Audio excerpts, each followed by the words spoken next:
আইগ্যাস United presents ultimate world কাপে সবাইকে স্বাগত জানাচ্ছি। আপনাদের সাথে আছি আমি ইশরাত জাহান। আমাদের সাথে রয়েছেন আমাদের অতিথি কিশোর চৌধুরী, মাস্টার শেফ এবং একজন ফুটবল প্রেমী। আমাদের সাথে রয়েছেন আমাদের ফ্যানজন, আমাদের সাথে রয়েছেন ঠিক আমার ডান পাশে রয়েছেন শোভন, এলিন, পেছনে রয়েছেন হাসিব এবং মেহেদি। আমরা আমাদের সহকর্মীর কাছে যেতে চাই মঞ্জুর। আজকে আমাদের সাথে টিটু ভাই তো আছেনই, সাইফুল বারী টিটু ফুটবল বিশ্লেষক, এবং এরই সাথে আমরা পেয়েছি জুলফিকার মাহমুদ মিন্টু ভাইকে, সাবেক খেলোয়াড় ও কোচ। আপনাদের দুজনকেই স্বাগত আমাদের অনুষ্ঠানে। ব্রাজিলের খেলা কালকে হলো এবং খুব উচ্ছ্বাস নিয়ে বলা যাচ্ছে না যে খেলাটা দেখে সবাই খুব সন্তুষ্ট হয়েছেন। আপনারা যে কেউ শুরু করতে পারেন। প্রথম গোলটা যে ব্রাজিল খেলো, মানে ব্যাপারটা কিভাবে ঘটলো? বেশ অবিশ্বাস্য লাগছিল যে ওয়ার্ল্ড কাপের মতো জায়গায় ব্রাজিলের মতো দল এমন একটা গোল খেয়ে গেল।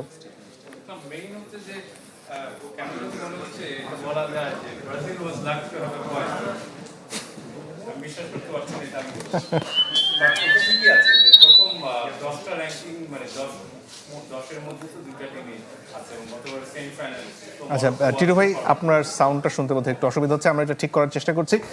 মিন্টু ভাই, একই প্রশ্ন আপনার কাছে। আসলে খুব কি নার্ভাস মনে হচ্ছিল ব্রাজিল দলকে শুরু থেকেই? Honestly speaking, মানে আমরা যদি দেখি যে few teams have ever married attacking player with defensive solidity like the Brazilians. এই কথাটা অ্যাকচুয়ালি এখনকার যে ব্রাজিল দল, সেই দলটার সঙ্গে অ্যাকচুয়ালি যায় না। কারণ আমরা যদি আর্লি 80s কিংবা মিডল অফ 90s বা আর্লি 90s এর দিকে তাকাই, তখন অ্যাকচুয়ালি ব্রাজিলের যে টিমটা ছিল, আমরা যদি একটু মানে মেমোরাইজ করি তাহলে দেখব যে একসময় কার্লোস ডুঙ্গা অ্যাঙ্কার মিডফিল্ড হিসেবে খেলতেন, এবং তার পরবর্তী সময় এসেছিল আপনার এখানে গিলবার্টো সিলভা কিংবা এমারসন।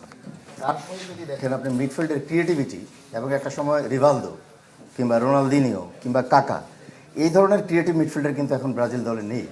এবং পক্ষান্তরে যদি আপনি কালকে মরক্কোর সঙ্গে, মরক্কো কিন্তু 4-2-3-1 ফরমেশনে স্টার্ট করেছিল, ব্রাজিলও 4-2-3-1 ফরমেশন। ব্রাজিলের যে তিনটা মিডফিল্ডার, দুইটা পিভট হিসাবে খেলছিল কাসেমিরো এবং গুইমারেস, তার উপর হচ্ছে লুকাস পাকেতা। তাহলে ওইদিকে যদি আমরা দেখি, মানে মরক্কোর মিডফিল্ডে আমার মনে হয় সেখানে শব্দে এখনো খানিকটা সমস্যা থেকে গেছে। আপনার দুজনের কাছে আমরা শব্দের সমস্যাটা মিটিয়ে ফিরবো, খুব দুঃখিত আমরা এটার জন্য। ইশরাত, আপনার কাছে আসছে এই ফাঁকে। আমি চলে যেতে চাই আমাদের গেস্টের কাছে। কেমন আছেন প্রথমত জানতে চাই, বিশ্বকাপ সময়টা কেমন কাটছে? খুবই ভালো কাটছে। আমি যার সাথে কথা বলছি, স্পেশালি সকালে কাজ থাকলে দেখা যায় যে তাদের এখনো ঘুম ঘুম চোখ হয়ে আছে। আচ্ছা, আপনি যার সাথে কথা বলছেন তার মানে হচ্ছে দেশের বাইরে যারা রয়েছেন। মেলবোর্নে তো স্পোর্টস কালচার দারুণ, তো বাংলাদেশের বিশ্বকাপ আমেজ আর অস্ট্রেলিয়ার বিশ্বকাপ আমেজ, দুটোর মধ্যে তফাৎ কি? আমাদের অস্ট্রেলিয়াতে আমি বলবো যে বাংলাদেশে যেহেতু এখন আসি ওয়ার্ল্ড কাপের, মানে at the beginning of the world cup, এখানে তো একটা জিনিস খুবই অবভিয়াস যে দুইটা দল হচ্ছে একদম মানে there's a lot of conjecture on this, যে আর্জেন্টিনা বা ব্রাজিল, এই দুটো দলের উপর কিছু নাই। অ্যান্ড আই থিঙ্ক আমাদের যারা ব্রাজিলিয়ান ফ্রেন্ড আছে অস্ট্রেলিয়াতে, তাদেরকে মাঝে মাঝে আমরা গুগল করে আবার দেখাই যে বাংলাদেশিরা কত ব্রাজিলকে সাপোর্ট করে আর আর্জেন্টিনাকে সাপোর্ট করে। তো মানে আমার মনে হয় দুনিয়াতে কোথাও নাই যেভাবে the love for Brazil and Argentina. অস্ট্রেলিয়াতে there is obviously world cup fever, specially last night when so it was a very very momentous moment. We see the communities around cricket, কিন্তু অনেক ভ্যারিং ফ্যান্স আছে, mainly অস্ট্রেলিয়াকেই support করে and it's really nice to have to see your country be in the game. গতকালকের ভোর রাতের যে ম্যাচটা ছিল, সেই ম্যাচটা সম্পর্কে জানতে চাই, খেলা দেখা হয়েছে কিনা? এমন একটি এক্সাইটিং ম্যাচে কোন মেনুটা আপনি রান্না করেন পরিবারের জন্য? কালকে আই ওয়াজ মানে ভাইকারিয়াসলি দেয়ার। পুরো আমার friends, families, everyone's messaging obviously সারা রাত, ওখানে তো সারা রাত জেগে দেখছিল। তো এরকম একটা খুব ফেস্টিভ ইভেন্টের ভিতরে, আর মানে স্পেশালি যারা ক্রাউডরা যাচ্ছে বড় বড় স্ক্রিনে দেখতে, ওখানে তো রাস্তাঘাটে স্ক্রিন দিয়ে সবাই একসাথে ফেডারেশন স্কোয়ারে যে দেখছে, ওখানে like I think a lot of যেগুলো স্ট্রিট ফুডস হয়, you have like little smash burgers বা আইসক্রিমস, মানে রিয়েলি ফান ড্রিঙ্কস। তো ওখানে ওই যে স্ট্রিট ফুডের ভিতরে যেই জিনিসগুলো আছে, আই থিঙ্ক ইটস জাস্ট ওই সময় অ্যাকচুয়ালি খাওয়ার কথা কেউ চিন্তাই করে না, হাতে যেটা থাকে it's like that's what you are thinking. ভারী খাবারটা এড়িয়ে চলে। যদি আমরা বাসায় কিছু ট্রাই করতে চাই, কোন সহজ খাবারটা ট্রাই করতে পারি যেটা খুব ইজিলি মানে আমার ম্যাচের থেকে মনোযোগ সরাবে না, পাশাপাশি আমি কিছু খেয়েও নিলাম, মজাও করলাম? আমি যখন সারা রাত জাগি, মানে অনেক রাত জাগি, তখন খাওয়া দাওয়াটা কিন্তু খুব ইম্পর্টেন্ট। তো আমার কিছু কিছু জিনিস খুব পছন্দ। একটা হচ্ছে চিজ টোস্টি, যে মানে ভালো করে একটা গ্রিল চিজ স্যান্ডউইচ, যেটা রাত্রে খুবই ভালো লাগে। তারপর একটা হচ্ছে খুবই ঝাল করে ফ্রাইড একটা chicken wings, like a hot fried chicken wings. Popcorn তো আছেই, যে মানে something like warm and fun, আর মানে যেটা বড় একটা প্ল্যাটারে শেয়ার করা যায়। আবার ভাজা পোড়া এগুলো তো ভালোই লাগে রাত্রে জেগে জেগে খেলা দেখার সময় খেতে। বাহ, অনেক ধন্যবাদ। আমরা এবার যেতে চাই আমাদের ফ্যান জোনের কাছে যেতে চাই। আপনার নাম এলিন। এলিন, কালকের ম্যাচটা তো অবশ্যই দেখেছেন, ব্রাজিল ফ্যানদের জন্য রাতটা কেমন ছিল? সারা রাত তো অবশ্যই জেগেছেন। গতকালকে একটা অনন্য অভিজ্ঞতা আসা মানে মূলত প্রত্যাশার জায়গাটা খুব বেশি ছিল, কিন্তু আমরা Hello, ব্রাজিল পাইছেন? ফ্যান, আমি আপনাদের মাধ্যমে সারা বিশ্বের যত ব্রাজিল ফ্যান আছে আপনি সবাইকে, আমাদের ব্রাজিলিয়ান ফ্যানদের পক্ষ থেকে সবাইকে ধন্যবাদ জানাচ্ছি যে কালকে সবাই অনেক কষ্ট করে রাত জেগে খেলা উপভোগ করেছে। সো আমরা আসলে মানে আমরা এখনো হতাশ না। সো আমরা আশা করছি পরবর্তী ম্যাচে হাইতির সাথে আমাদের একটা বড় কামব্যাক আসবে। এবং আমরা এবার একটু আর্জেন্টিনার কাছে যেতে চাই, Hello. তাদের মতামত কি? কালকে কি আপনার মরক্কো সাপোর্ট করেছেন? এমনটাই তো জানি আমরা। না, এজ এ ফুটবল সাপোর্টার হিসাবে মরক্কো সাপোর্ট করি নাই, আমি ব্রাজিল হেটার্স মাইকটা একটু হ্যান্ড ওভার করি। মাইক কি আপনার কাছে আছে? আচ্ছা, ঠিক আছে, বলুন। ব্রাজিল হেটার্স হতে পারি, বাট আমি মরক্কো সাপোর্ট করিনি। কালকে অবশ্য খেলারই দেখা হয় নাই, আমি লাস্ট 20 মিনিটস খেলা দেখছি। খেলা দেখে যেটা উপলব্ধি করতে পারছি যে ব্রাজিলের খেলাটা মানে তাদের মানে মতো হয়নি আর কি। এমনটা ব্রাজিল সমর্থকরা মনে করে। আমরা পেছনে যেতে চাই, আপনার নামটা একটু বলুন আরেকবার। আর এবং কালকের ম্যাচটিতে আসলে কোন দিকটাতে ব্রাজিল দুর্বল ছিল সেটা একটু জানতে চাই। জি, আমি হচ্ছে হাসিব। আমি পুরো খেলাটাই দেখছি 90 মিনিট। বাট কথা হচ্ছে ফার্স্ট হাফ যে ব্রাজিল খেলছে এটা আশানুরূপ কিছুই খেলতে পারে। বুনো গোমারেস, লুকাস পাকিওতার মতো প্লেয়ার তারা কদ্দুরি ক্যাচ করবে এটা। সেকেন্ড হাফটা ব্রাজিল কামব্যাক করছে, বাট ফার্স্ট হাফ ওরা একদম হচ্ছে কোনো পাস বা কিছুই ওরা হচ্ছে ঠিক মতো দিতে পারে। সেকেন্ড হাফে যেটা খেলছে সেটা হচ্ছে বিনিকে ওরা অনেক পাস দিচ্ছিল, বাট কথা হচ্ছে আলটিমেটলি ওরা গোল পর্যন্ত বলটা নিতে পারছিল। ওরা ওই কাউন্টার অ্যাটাক করে মরক্কো যেটা খেলছে, মরক্কো কাউন্টার অ্যাটাক অনেক ভালো খেলছে। তো আলটিমেটলি হচ্ছে ব্রাজিলের ওই জায়গাটা যেটা হচ্ছে ব্রাজিলের ছন্দময় ফুটবল দেখে আমরা অভ্যস্ত, বাট ওই ছন্দময় ফুটবলটা আমরা পাইনি ব্রাজিলের কাছে। আচ্ছা, ওনাকে একটু হ্যান্ড ওভার করি। কালকের ম্যাচটিতে আপনি কোন দলের সাপোর্টার সেটা একটু জানতে চাই। আর আমি আর্জেন্টিনা সাপোর্ট। আচ্ছা, আপনার কাছে ম্যাচটা কেমন লেগেছে? ব্যক্তিগতভাবে বলতে আমি ব্রাজিলের ফুটবল সম্পর্কে অনেক জানি বা দেখেছি। ব্রাজিল যে শৈল্পিক খেলাটা খেলে, মানে ব্রাজিল আগে যেমন খেলতো সেই ব্রাজিলের খেলা কিন্তু এখন নেই। তো সো ওভারঅল মরক্কো এখন খুবই স্ট্রং একটা টিম। আমি ব্যক্তিগতভাবে ড্র প্রত্যাশা করেছিলাম, ড্রটাই হয়েছে। এবং ফার্স্ট হাফে মরক্কো আর্জেন্টিনার ভার্সেস মরক্কো হলে কি ফলাফল হবে? খুব ছোট্ট করে বলুন। তবে আমি ব্যক্তিগতভাবে আর্জেন্টিনাকে এগিয়ে রাখি। আচ্ছা, ঠিক আছে, অনেক ধন্যবাদ আপনাকে। আমরা আবারও মঞ্জুরের কাছে ফিরতে চাই। দর্শকদের কাছে ক্ষমা চেয়ে নিচ্ছি, আসলে আমাদের বেশ কিছুটা যান্ত্রিক ত্রুটি হয়েছিল, আপনাদের কাছেও ক্ষমা চাইছি। আশা করি এখন আপনাদের কথা শোনা যাবে। যে আলোচনায় আমরা ছিলাম আসলে কালকে রাতে, প্রথম গোলটা কিভাবে ব্রাজিল খেয়ে ফেললো। মানে আলোচনাটা যেখানে আমরা আসলে শেষ করেছিলাম যান্ত্রিক ত্রুটির কারণে, সেখানে যদি আবার ফেরত যাই তাহলে বলবো যে ব্রাজিলের সেন্ট্রাল মিডফিল্ড এবং হচ্ছে যদি আমি মরক্কোর সেন্ট্রাল মিডফিল্ডকে দেখি, তাহলে মরক্কোর সেন্ট্রাল মিডফিল্ড 3 জন মিডফিল্ডার ছিল মাচ মোর মোবাইল এবং অ্যাগ্রেসিভ, ইভেন ইন্টেন্সিটি ছিল প্রচণ্ড রকমের। ব্রাজিল অ্যাকচুয়ালি যখন বিল্ড আপ করতে চাচ্ছিল, নর্মালি হচ্ছে যে আইদার গুইমেরাস অর হচ্ছে Casemiro, they have to rotate their position to receive the ball, either Gabriel or Marquinhos. কিন্তু যেটা হচ্ছিল যে মরক্কো হাই প্রেসিং করার কারণে অ্যাকচুয়ালি তারা বলটা নিয়ে টার্ন করতে পারছিল না, এবং ইভেনচুয়ালি তাদের কোনো সলিউশনও ছিল না যে হোয়াট টু ডু নেক্সট। আমি একটু যদি মাঝখানে বলি যে তোর কি মনে হয় যে technical skill in terms of that, what do think about Brazilian midfielder and specially the বোয়াদ্দি নাম্বার 6? টিটু ভাই মাইক্রোফোনটা একটু মুখের কাছে নাও। He was excellent, excellent player, এবং মাত্র 18 বছর 252 দিন তার বয়স, এবং এই লেভেলে it was fantastic performance by him. এবং আপনি যদি দেখেন on end of the ball, যখন আবার মরক্কো ঠিকই বিল্ড আপ করছিল, they were very much fluid, you know, এবং এত কমফোর্টেবল তারা উইথ দ্য বল। কারণ ব্রাজিলও যখন প্রেসিং করছিল, তারা সামহাও সেই প্রেসিংয়ের এগেনস্টে বলটাকে রিটেইন করে তারা তাদের অপশনগুলো তৈরি করে নিচ্ছিল। না মেইনলি কালকে আমরা লাভ করছিলাম যে ও মিড ব্লকটা মরক্কো ভালো করে, গত ওয়ার্ল্ড কাপের কথা যদি আমাদের মনে থাকে। বাট কালকে দেখলাম যে first 10 minutes Brazil was making low block because of tremendous pressure from Moroccans and movement what you have said. So আমরা এখানে যদি গোলটার কথা দেখি, so it's a defensive transition Mintu, you can see in the middle he was free, the I think Brahim আপনি সামনে এসেও দেখাতে পারেন টিটু হ্যাঁ, ভাই, সমস্যা না, নেই। আমি এখান থেকে দেখাই যে এটা হচ্ছে আমি সামনে নিব, যেহেতু ও বলটা পাওয়ার পর দেখ Brazilian in terms of defending transition we all know that first 5 second is very important. আমি স্লাইডে গিয়ে দিতে পারি Okay, আপনি বললেন। so when they get the ball, the pass from here to there, and Casemiro and the left back is out, and here's Rafinha.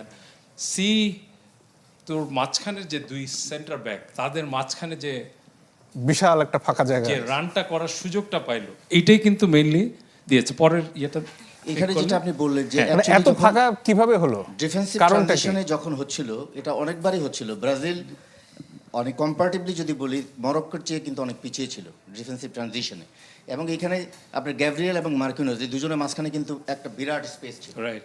এবং এই স্পেসটা চ্যানেল রান করলো অ্যাকচুয়ালি সাইভারি। এবং একটা জিনিস হচ্ছে যে প্লেয়ারকে অ্যান্টিসিপেট করা যে what is going on or what is going to B happen, Right. যে আইদার ওইখানে যদি বল লুজ করে তাহলে কি কি সিচুয়েশন তৈরি হতে পারে, কারণ ফুটবলটা হচ্ছে আনপ্রেডিক্টেবল এনভায়রনমেন্টের game. So you have to analyse and you have to involve with that also.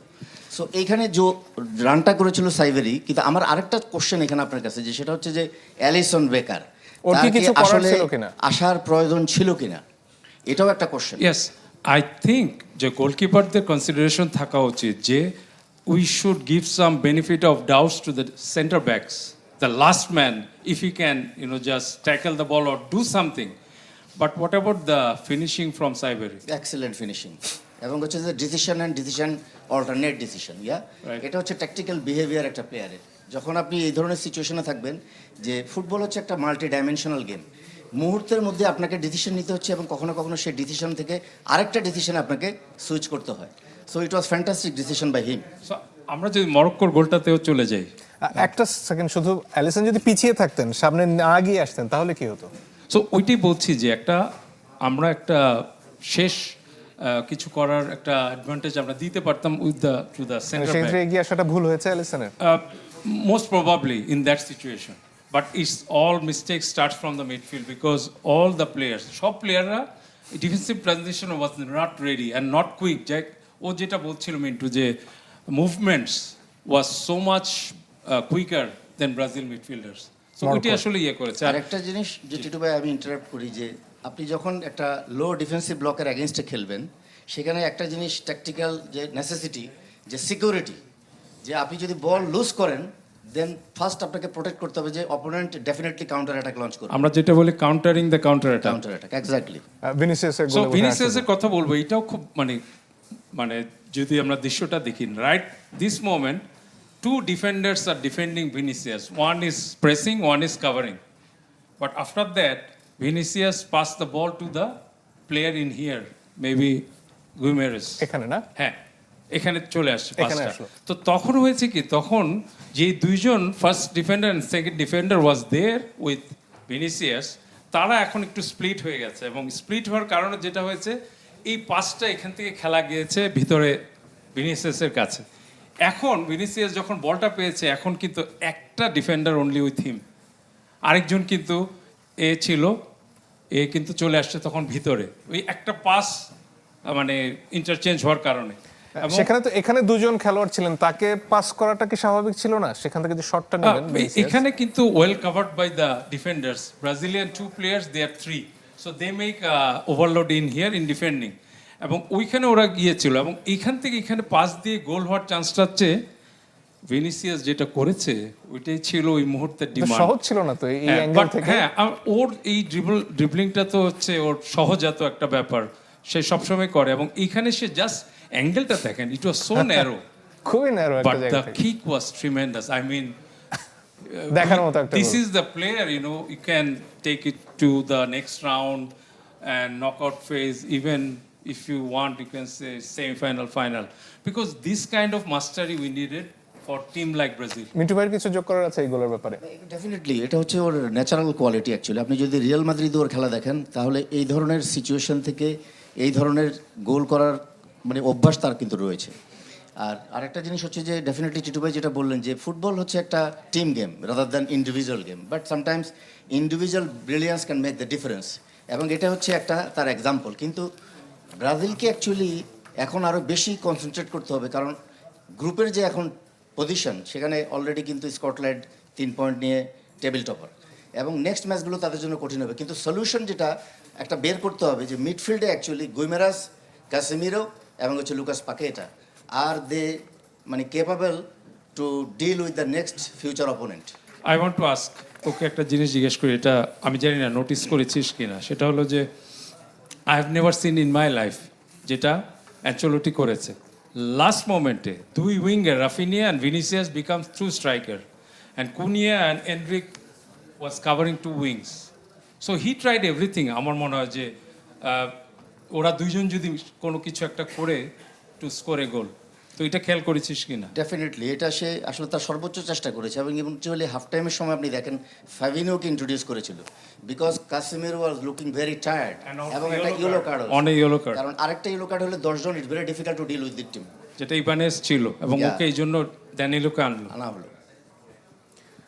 খুব টানটান একটা খেলা, তারপরেও মনে হচ্ছিল যে আপনি যেটা একেবারে শুরুতে বললেন যে ব্রাজিল যে হেরে যায়নি সেটা তাদের সৌভাগ্য। এটা কেউ শোনেনি তখন?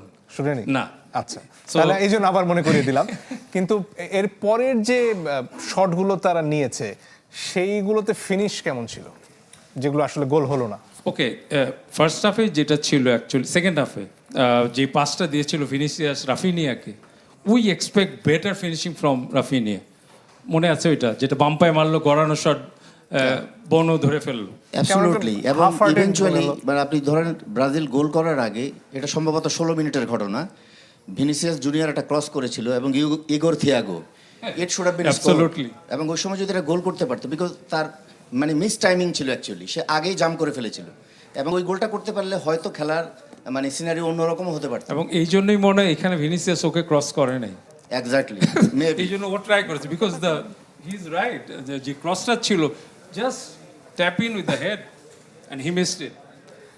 শট অন গোলের ক্ষেত্রে কেউই কিন্তু খুব বেশি এখানে, মরক্কো এমনিতে তারা যেভাবে খেলেছে বা প্রথম গোলটা যত সুন্দর, এরপরে শট অন গোল তো অতটা দেখা গেল না। মরক্কোরও কি তাহলে ফিনিশে সমস্যা হচ্ছে? একটা সার্টেন টাইমের পরে সেকেন্ড হাফে অ্যাকচুয়ালি দেখা গিয়েছে যে ব্রাজিলও কিন্তু আসলে খুব কনসেন্ট্রেট করছিল যাতে কোনোভাবে আর তারা গোল কনসেন্ট না করে, এবং সেই কারণে কিন্তু কাসেমিরোকে উঠিয়ে নিয়ে যাওয়া হয়, ফ্যাবিনোকে ওইখানে সিকিউরিটির জন্য ব্যাকলাইনের উপরে রাখা হচ্ছিল। এবং আরেকটা জিনিস হচ্ছে যে বোথ দ্য টিম, আবার ঠিক শেষের দিকে একটা সময় দেখা গিয়েছে যে মরক্কো কিছুটা চেষ্টা করেছে যে লাস্ট মোমেন্টে অ্যাকচুয়ালি কোনো গোল স্কোরিং অপরচুনিটি তৈরি করতে পারে কিনা, কিন্তু আমার একটা সময় মনে হয়েছিল যে ব্রাজিলের জন্য ওইটাই হয়তো সেফ এবং ভালো ডিসিশন ছিল যে গোল যদি আমরা করতে নাও পারি, কারণ প্রথম দিক থেকে দেখবেন আপনি ভিনিসিয়াস জুনিয়র এবং রাফিনিয়া ডিফেন্ডিং ট্রানজিশনে তারা কিন্তু এসে রাইট ফুলব্যাক এবং লেফট ফুলব্যাককে অনেক সাপোর্ট করেছে, because being a winger they may have to often to double with the fullbacks sometimes, because আপনি যদি ওইখানে আশরাফ হাকিমি সে যেভাবে ওভারল্যাপ করে এবং ফ্ল্যাঙ্ক, শুধু ওভারল্যাপ না, ও যে গিয়ে হাফ স্পেসে হাজির হয়, মানে বল নিয়ে আসা অথবা উইদাউট বল সে ওখানে যায়, কারণ ব্রাহিম ডিয়াজও কিন্তু ছিল ফ্ল্যাঙ্ক এরিয়াতে। সো প্রথমে কিন্তু এই কাজটা করতে গেলে একটা প্লেয়ারের ওয়ার্কলোডটাও কিন্তু আপনাকে বিবেচনায় রাখতে হবে। শট অন গোল 14টা ছিল মরক্কোর, 3 অন টার্গেটস, ব্রাজিল করেছে 12টা, 5 on targets. So Brazil was more on shot on, but কথা হচ্ছে যে ওটার কোয়ালিটি ছিল না, গোল হওয়ার ফিনিশগুলো সেভাবে হয়নি। বড় ম্যাচ সামনে চলে এসেছে, সেইখানে চলে যেতে জাপান জার্মানি, সেখানে আসলে কি আশা করছেন এবং ফরমেশনগুলো নিয়ে যদি খানিকটা কথা বলতেন।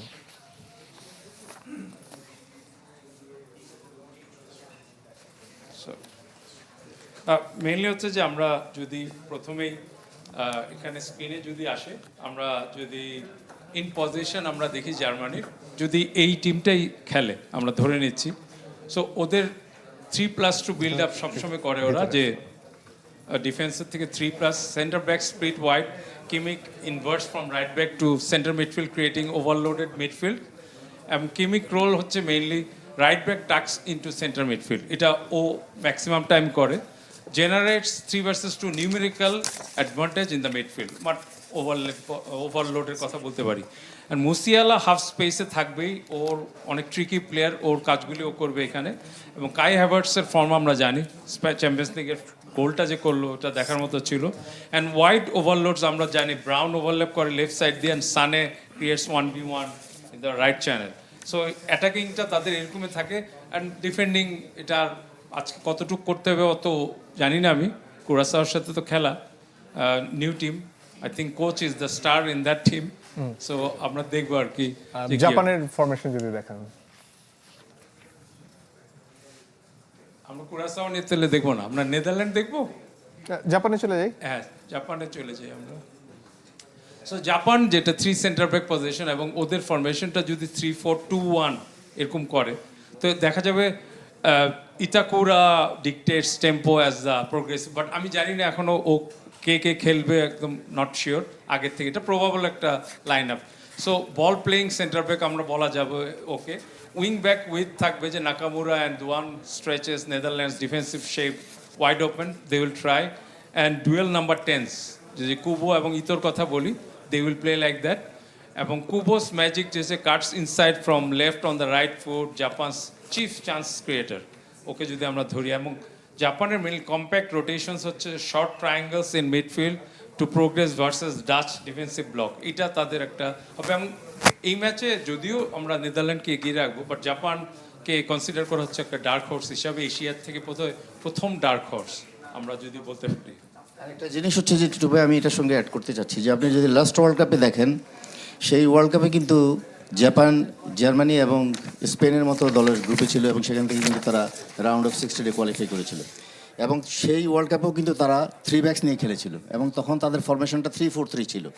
যখন ডিফেন্স করে তখন অ্যাকচুয়ালি তারা 5-4-1 হয়। এবং আমার ধারণা যে নেদারল্যান্ডসের সঙ্গে ডেফিনেটলি হয়তো তাদের ইন্টেনশনটা আজকে সেরকমই হবে যে বল পজিশনটা হারানোর সঙ্গে সঙ্গে হাই আপ অফ দ্য পিচে তেমন প্রেসিং না করে অ্যাকচুয়ালি নিজেদের যেই ডিফেন্সিভ অর্গানাইজেশনটা সেটা 5-4-1 করা, এবং সেখান থেকে বল উইন করার পর অ্যাকচুয়ালি কাউন্টার অ্যাটাক ইনিশিয়েট করা। এক্স্যাক্টলি। আমরা একটু ওই পাশে চলে যাই ইশরাতের কাছে। ইশরাত, আপনার অতিথিরা অনেকক্ষণ ধরে অপেক্ষা মঞ্জুর, করছেন। আমার হাতে একটি কুইজ রয়েছে, নিশ্চয়ই। অনলাইনে যারা দর্শক রয়েছেন বা টিভি সেটের সামনে যারা রয়েছেন তাদের জন্য কুইজটি। আজকের প্রশ্ন, জাপান ফুটবল দলের অধিনায়কের নাম কি? Option A Zion Suzuki, option B Ko Itakura, option C Hiroki Ito, option D Junya Ito. উত্তর দেওয়ার জন্য ভিজিট করুন facebook.com/sports24team। এই ঠিকানায় সঠিক উত্তরদাতা পাবেন চ্যানেল 24 এর পক্ষ থেকে আকর্ষণীয় গিফট হ্যাম্পার। আমাদের সাথে রয়েছেন কিশোর চৌধুরী, মাস্টার শেফ এবং একজন খেলাপ্রেমী, রাত জেগে তো অবশ্যই খেলা দেখেন। ওয়ার্ল্ড কাপের সময় সবাই রাত জেগে খেলা দেখে। আচ্ছা, আমরা এবার আমাদের সেটের দর্শকদের জন্য যে কুইজটি রয়েছে সেই কুইজটি জানিয়ে দিতে চাই। আজকের প্রশ্ন, জার্মানি মোট কতবার বিশ্বকাপ জিতেছে? ও মাই গড, 3 জন হাত তুলেছে। আচ্ছা, আমরা 3 জনের কাছ থেকে উত্তর নেব। প্রথমে আপনি বলুন। আমি অপশন কি বলবো? জি বলুন। অপশন এ 1 বার, অপশন বি 4 বার, অপশন সি 3 বার, অপশন ডি 2 বার। অপশন বি 4 বার। আচ্ছা, যারা হাত তুলেছেন তাদেরকেও একটু সুযোগ দিই। সঙ্গে 4 বার। তারপর 4 বার, অপশন বি 4 বার। 4 বার। আমরা কাকে বিজয়ী ঘোষণা করব? অবশ্যই প্রথম জন যিনি হাত তুলেছেন। ইশরাত, এটা কি হবে কিনা বুঝতে পারছি না, কারণ এখানে তো উত্তর দেওয়া আছে। ও দেখে বলছেন আমাদের মানে কি বলবো, সত্যি আপনারা কি ওনার এই জার্সি দেখেই বলে দিলেন? আমরা আগে থেকেই জানি যে এটা জার্মানি 4 বার ওয়ার্ল্ড কাপ নিচ্ছে, লাস্ট ওয়ার্ল্ড কাপটা আমাদের সাথেই নিচ্ছে 2014 সালে, এজন্য আরো বেশি মনে আছে। আচ্ছা, আমরা আপনার কাছে যেতে চাই। বিশ্বকাপ ক্রিকেটের সাথে আপনি খুবই জড়িত, এবং তার সাথে যেভাবে জড়িত হলেন এই গল্পটা একটু শুনতে চাই। আমরা তো অস্ট্রেলিয়াতে we're just huge cricket nation. তো ওখানে আমি মাস্টার শেফ হওয়ার পরে I became the cricket Australia asked me to be a multicultural ambassador for cricket Australia. তো এখানে কমিউনিটি এঙ্গেজমেন্ট আর বাংলাদেশ অস্ট্রেলিয়া সব কিছু মিলে কিন্তু ক্রিকেট আমরা তো সবাই we just obsessed with it. সারা বছর একটা টেস্ট হলো, আর এখন যে আমি বাংলাদেশে আছি এটার ভিতরে বাংলাদেশ আর অস্ট্রেলিয়া খেলছে, এটা আমার এখানে পজিশনটা খুব ডিফিকাল্ট হয়ে গেছে, because obviously Bangladesh we're here but it becomes very difficult because I support Bangladesh. আর মনে মনে তো আমরা সবাই বাংলাদেশকেই সাপোর্ট করি। জি, এবারে কোন দলকে সাপোর্ট করছেন? আমরা যদিও এই অনুষ্ঠান শুরুর আগে জেনে নিয়েছিলাম, আবার একটু জানতে চাই। ওয়ার্ল্ড কাপে ওয়ার্ল্ড কাপে এখন অস্ট্রেলিয়াতে যখন ফেরত যাবো, আমি কালকেই চলে যাচ্ছি, তখন তো অস্ট্রেলিয়া খেললে জাস্ট অল এটার চেয়ে প্রাউড কিছু নাই যখন নিজের দেশ খেলছে। কিন্তু আমার মনে হয় এই বছর I think maybe Spain might be with a good chance.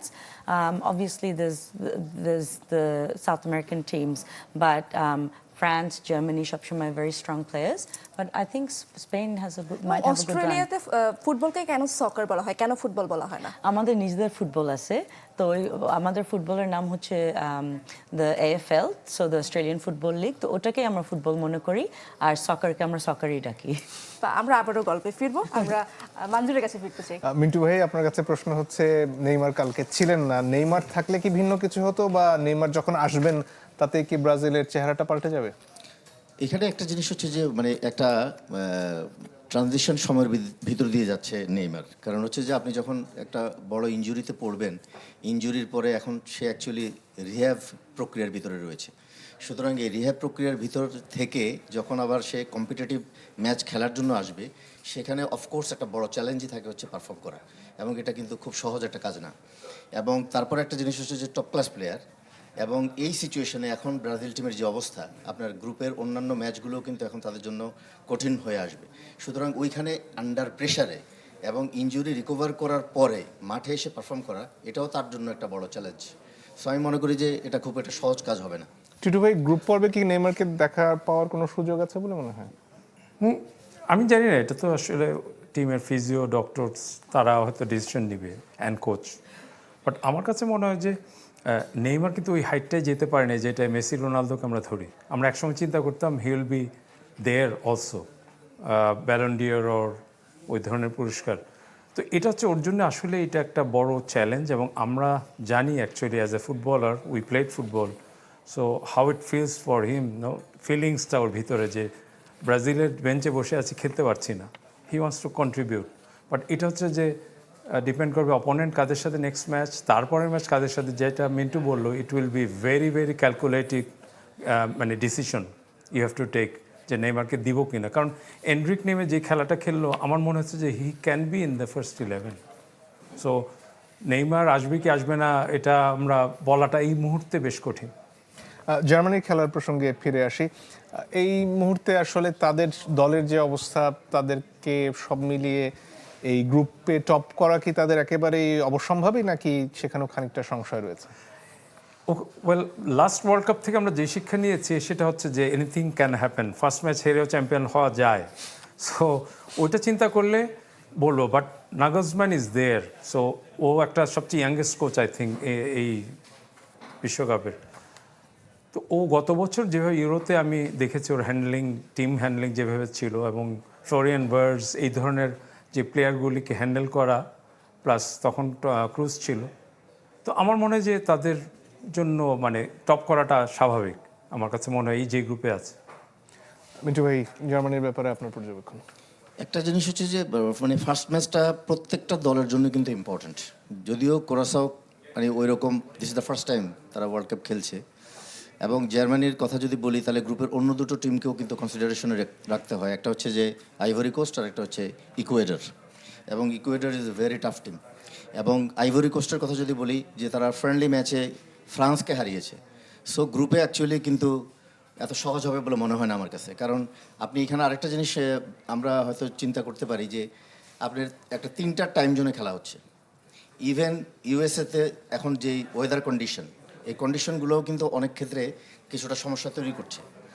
তারপরেও আমি বলবো যে জার্মানির যেহেতু 4বারের চ্যাম্পিয়ন, এবং they knows how to handle this type of situation, কারণ তাদের এই এক্সপিরিয়েন্সটা রয়েছে। কিন্তু তারপরেও first match is very important, কারণ আমি মনে করি যে কোরাসোর সঙ্গে এই ম্যাচটা তারা কমফোর্টেবলি জিতবে যদি কোনো অঘটন না ঘটে। তারপর হচ্ছে ওইদিকে আইভরি কোস্ট এবং ইকুয়েডর খেলবে, আইভরি কোস্ট এবং ইকুয়েডর খেলবে, তাহলে ওদের রেজাল্টের উপরে নির্ভর করবে টেবিলে নিজের অবস্থানটা কী হবে। কারণ যেহেতু এবার 8টা থার্ড পজিশনের টিমও কিন্তু কোয়ালিফাই করবে রাউন্ড অফ 32-তে। সো আমি মনে করি যে ইট will be very easy, but being a champion, মানে ফর্মার চ্যাম্পিয়ন, ডেফিনেটলি তারা চাইবে যে গ্রুপ চ্যাম্পিয়ন হয়ে কোয়ালিফাই করার জন্য। কারণ এতে আবার যখন আপনি রাউন্ড অফ 32-তে যাবেন, কম্পারেটিভলি আপনি একটি উইকার টিম পাবেন খেলার জন্য। কিন্তু আপনি যদি এখানে পিছনে থাকেন, ডেফিনেটলি আপনাকে ফেস করতে হবে tough team, tough opponent. So এগুলি হিসাব নিকাশ অবশ্যই জার্মানি করবে। জাপানের ব্যাপারে টিটু ভাই বেশ আশাবাদী, আপনার কি মত? মানে গত লাস্ট ওয়ার্ল্ড কাপের পারফরমেন্স যদি দেখি আমরা, বা রিসেন্ট পাস্টেও যদি আমরা দেখি তাদের পারফরমেন্স, কিন্তু তারপরে একটা কথা হচ্ছে যে মানে every match is very important. Individual match ডেতে অ্যাকচুয়ালি আপনার গেম প্ল্যান এবং স্ট্র্যাটেজিগুলো এক্সিকিউট করা প্রপারলি, যেটা লাস্ট ওয়ার্ল্ড কাপে তারা করতে পেরেছিল, organise defence to counter attack. এবং প্রত্যেক ম্যাচেই কিন্তু তারা স্পেন কিংবা জার্মানি এই সমস্ত দলগুলোকে কিন্তু তারা অনেক মানে চাপের মধ্যে ফেলেছিল এবং সেখান থেকে তারা কোয়ালিফাই করেছিল। কিন্তু সেটা অ্যাকচুয়ালি প্রত্যেক ম্যাচে এইভাবে পারফর্ম করা, এক্সিকিউশন ইজ ভেরি ইম্পর্ট্যান্ট। এর পাশাপাশি সব মিলিয়ে অনেকে স্পেনকে এগিয়ে রাখছেন, ফ্রান্সের কথা স্বাভাবিকভাবে আসে। আপনার হিসেবে কাকে আপনি এগিয়ে রাখবেন? এখানে মানে যেটা বলছে সবাই, France they have a very good side এবং একটা ব্যালেন্স সাইড ফ্রান্সের। Even Spain also, Spain last Euro champion. এবং এর সঙ্গে যদি আমি বলি ডেফিনেটলি আর্জেন্টিনা, কারণ আর্জেন্টিনার লাস্ট ওয়ার্ল্ড কাপের 17 জন প্লেয়ার রয়েছে এই স্কোয়াডে, যদিও তাদের কিছু ছোট ছোট ইঞ্জুরি রয়েছে, বাট আই থিঙ্ক দ্যাট তাদের যে ম্যানেজমেন্ট, তাদের টিম ডক্টর, ফিজিও এবং top class regeneration recovery facilities তারা এনজয় করে। সুতরাং এটা তাদের ম্যাচের আগে অফকোর্স এগুলি ঠিক হয়ে যাবে। এবং এর পাশাপাশি আমি বলবো যে ইংল্যান্ড এবং Netherlands they have also some মানে opportunity to do something different in this আর ওয়ার্ল্ড। টিটু ভাইয়ের হিসেবে যতদূর মনে পড়ে পর্তুগাল একটা ভালো অবস্থানে ছিল। না, আমাকে তো জিজ্ঞেস করলে না।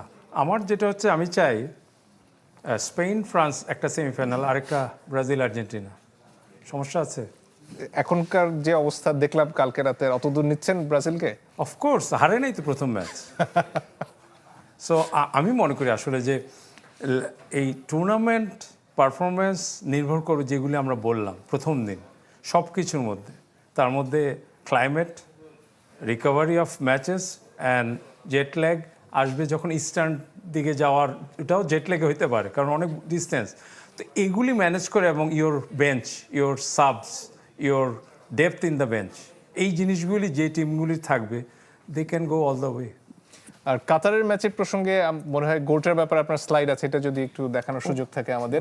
আর মিন্টু ভাইয়ের কাতারের ম্যাচ কেমন লেগেছে? না, অনেস্টলি স্পিকিং অ্যাকচুয়ালি যে এটা সুইজারল্যান্ড অ্যাকচুয়ালি ডিজার্ভ করে জেতাটা। কারণ আপনি দেখেন প্রথমে সুইজারল্যান্ড পেনাল্টি থেকে গোল করে এগিয়ে যায়, এবং টোটাল ম্যাচ যদি আপনি দেখেন তাহলে কিন্তু সুইজারল্যান্ড অনেকগুলো গোল অপরচুনিটি ক্রিয়েট করেছিল। এবং এটা লাকি যে কাতার, তাদের goalkeeper he played very well এবং ট্রিমেন্ডাস কয়েকটা সেভ করেছে। কিন্তু ওই যে একটা গোলে আপনি যখন লিড থাকবেন, এনি টাইম আপনি গোল কনসিড করতে পারেন, এবং সেটাই কিন্তু এক্স্যাক্টলি হয়েছিল ম্যাচ। টিটু ভাইয়ের কাছে বোধহয় আছে সেই স্লাইড। হ্যাঁ, যদি এটা এখানে আসে স্ক্রিনে, বাট আমি এখানে বলবো যে অ্যাট দ্য লাস্ট মোমেন্ট আপনি এখানে দেখেন যে কাতারের 4 জন আলটিমেটলি এখানে কিন্তু ডিফেন্সিভ ওভারলোড নাই সুইজারল্যান্ড এক সমান সমান। বাট যদি বল কনসিডার করেন যে যেই অ্যাঙ্গেল বা ট্র্যাজেক্টরি অফ দ্য বল যেদিকে, সেখানে কিন্তু এই প্লেয়ারটা out, he is not in the line of this cross. So এখানে ওদের খকি বোধহয় না, হ্যাঁ, ও সেন্টার ব্যাক, বাট লাস্ট মোমেন্টে যে একটা কিছু করতে হয়, মানে ওই ধরনের মরিয়া একটা প্রচেষ্টা। এবং এইখানে ওর এই যখন ও হেড করতেছে 1 versus 1 with him, and he is the extra player. So এইভাবে যদি আমি ডিফেন্ডিং করি, অ্যাট দ্য লাস্ট মোমেন্টে you can concede goals, even এর পরের মিনিটেও আরেকটা গোল খেতে পারেন। মানে এই ডিফেন্সের এই খেলোয়াড়ের কি আরো এদিকে থাকা উচিত ছিল? তাহলে মেইন হচ্ছে যে এখানে ওভারলোড করা উচিত ছিল, আরও একটা প্লেয়ার এখানে আসতে পারতো। ওইখানে আমার মনে হয় too many players on the wing rather than in front of the goal. বা এই খেলোয়াড়েরও কি আরো ওদিকে যাওয়ার সুযোগ ছিল? না, এই খেলোয়াড়ের দরকার নাই। এটা তো আমরা কথা বলছি হচ্ছে সুইজারল্যান্ড নিয়ে, the green one, the jersey white, but এরা হচ্ছে কাতার। সো কাতারের ওভারলোডটা বন্ধ করা দরকার ছিল। যে ইফ ইউ ওয়ান্ট টু, মানে এটা হচ্ছে যে রাফা বেনিতেজ একটা কথা বলেছিলেন যে if you can't score in 80 minutes, don't concede any goal in the last 10 minutes, draw থাকা ভালো। বাট এখানে ওরা করছে যে you have to seal the win. So 90+ minute you have to be on your toes. এই ধরনের defending করলে আপনি গোল খাইতেই পারেন, এবং এই জন্যই 1 পয়েন্ট নিয়ে সন্তুষ্ট থাকতে হচ্ছে। মিন্টু বাট ভাই- we are happy for Qatar. অবশ্যই Yeah. এশিয়ার দলগুলো কিন্তু এখন পর্যন্ত ভালো খেলছে। রাইট। এবং কাতারের যেটা যে কাতার 1 পয়েন্ট পেয়েছে, আমি বলবো যে তাদের সন্তুষ্ট থাকা উচিত এই ম্যাচে, কারণ এই ম্যাচে তাদের 3-4 গোলে হারার কথা ছিল, শুধুমাত্র because of their goalkeepers. He played very well. এবং কাতার কিন্তু এই প্রথম ওয়ার্ল্ড কাপে পয়েন্ট পেল। লাস্ট ওয়ার্ল্ড কাপে তারা হোস্ট ছিল এবং গ্রুপে 3টা ম্যাচে তারা হেরেছিল। সো আমি মনে করি যে মানে এটা আনফর্চুনেট সুইজারল্যান্ড, অনেস্টলি স্পিকিং। সব মিলিয়ে এই গ্রুপের অবস্থাটা কি দাঁড়াচ্ছে তাহলে? দাঁড়াচ্ছে performance and victory. First match winning is very important, এবং এই গ্রুপটা ফার্স্ট ম্যাচটা ড্র হতে অন্য 2টা টিমের জন্য বেশ সহজ আর কি, যে তারা ওইভাবে চিন্তা করে আগাতে পারবে। এবং ফার্স্ট উইন যারা করে অনেক দূর এগিয়ে যাওয়ার চান্স থাকে। এবং গ্রুপের যেটা মিন্টু অলরেডি মেনশন করেছে যে first match is very important in any tournaments. অনেক ধন্যবাদ আপনাদের দুজনকে আজকে আমাদেরকে সময় দেওয়ার জন্য। আপনাদের দুজনের কাছ থেকে বিদায় নিয়ে নিচ্ছি। ইশরাত, আপনার কাছে চলে যাব। আমরা একটি ছোট্ট গল্পতে যেতে চাই। কিশোর, যদি কোনো দিন সুযোগ আসে কোনো ওয়ার্ল্ড কাপ সেরা কোনো ফুটবলারকে রান্না করে খাওয়াবেন, কাকে খাওয়াবেন?